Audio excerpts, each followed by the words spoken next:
The next part wants us to divide the fractions. So a fraction is basically a division problem.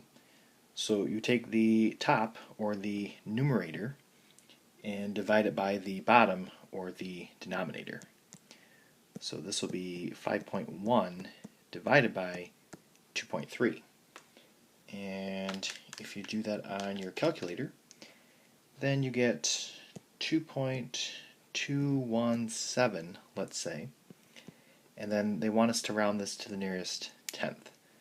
So that's going to be 2.2. For number 12, it's going to be 0.6 divided by 1.7. So if I divide that out, I get 0.3529, let's say. So you can list out however many decimals you want to, but in the end they want you to round to the nearest hundredth on this one.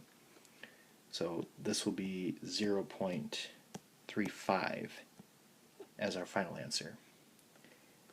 And then lastly, number 14, if we take 12 divided by 1.9,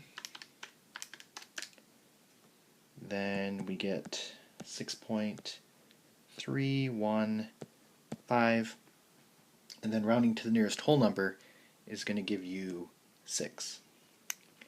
So those will be your three answers here.